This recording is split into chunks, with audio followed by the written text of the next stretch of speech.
बघू शकता सुशीला किती छान दिसतं। या चणा डाळीचं खूप छान कोटिंग येतं याला। आणि आता गार्निशसाठी थोडीशी कोथिंबीर बारीक चिरलेली। नवीन रेसिपीच्या अपडेटसाठी मधुराज रेसिपी चॅनल सबस्क्राइब करा आणि त्याचबरोबर बेल आयकॉन क्लिक करायला विसरू नका।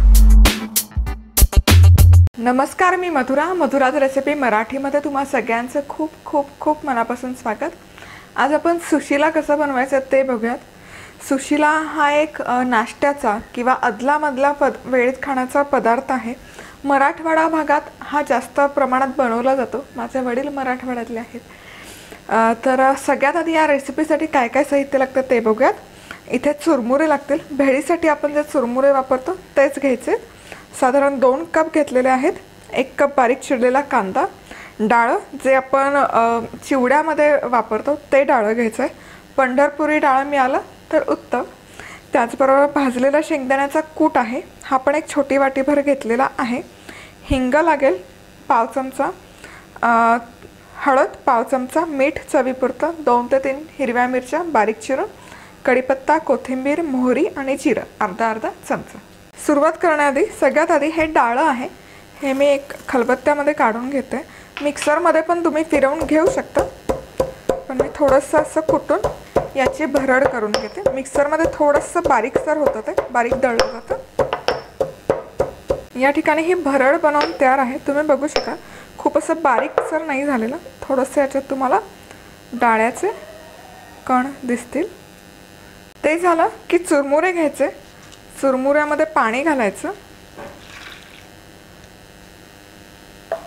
1 मिनिटभर फक्त आपण हे पाण्यात ठेवणार आहोत चुरमुरे।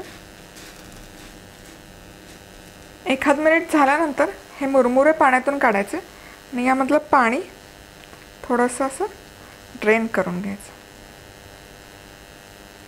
आणि हे बाजूला एका डिशमध्ये काढून घ्यायचं। तर इथे सगळ्या चुरमुऱ्यांमधलं पाणी निथळून घेतलेलं आहे मी व्यवस्थित। आता 2 चमचे तेल कढईमध्ये गरम केलं फोडणीसाठी। मोहरी मस्त तडतडली पाहिजे। त्यानंतर जिरंही छान फुललं पाहिजे, म्हणजे फोडणी छान बसते। हिंग,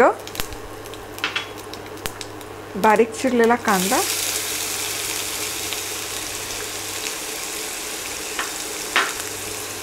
कढीपत्ता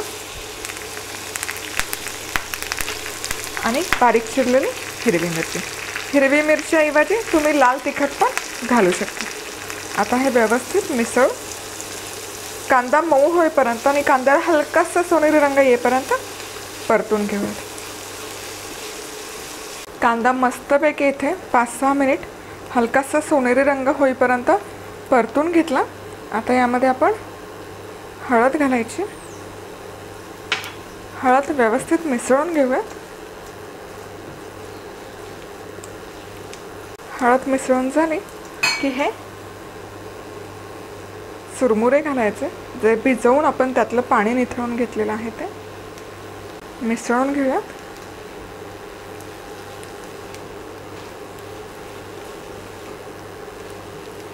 मस्त दिसतंय खूप। आणि आता आपण यामध्ये ही जी भरड केली होती चणा डाळ, त्याचबरोबर शेंगदाण्याचा कूट, मीठ चवीपुरतं आणि हे मिसळून घेऊया।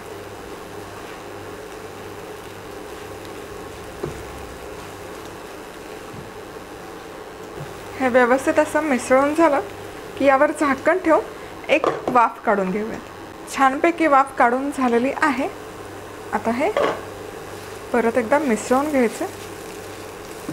जर तुम्ही पहिल्यांदाच माझे व्हिडिओ बघत असाल आणि तुम्हाला हे आवडत असेल तर तुमच्या माहितीकरता या व्हिडिओच्या खाली एक सबस्क्राईबचा लाल रंगामध्ये आयकॉन दिसेल, ते क्लिक केलं तर तुम्ही माझ्या चॅनलला मधुराज रेसिपी मराठीला सबस्क्राईब करू शकता।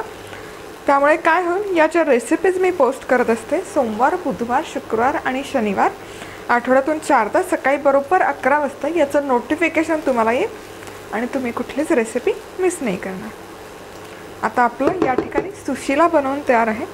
तर यामध्ये खूप सारी बारीक चिरलेली कोथिंबीर, हवं असेल तर तुम्ही आत्ताच यामध्ये लिंबूचा रस पिळू शकता, पण मी सर्व करताना लिंबाचे फूट ठेवून सर्व करते। मस्त फ्लेवर अप्रतिम आहे आणि दिसतंय पण खूप भारी. तर आज वेळात वेळ काढून तुम्ही ही रेसिपी पाहिल्याबद्दल तुम्हा सगळ्यांचे खूप खूप खूप मनापासून धन्यवाद. पुन्हा भेटूयात अशाच एका छानशा रेसिपीबरोबर. तोपर्यंत मस्त राहा, खुश राहा, आनंदी राहा आणि सगळ्यात महत्त्वाचं खात राहा.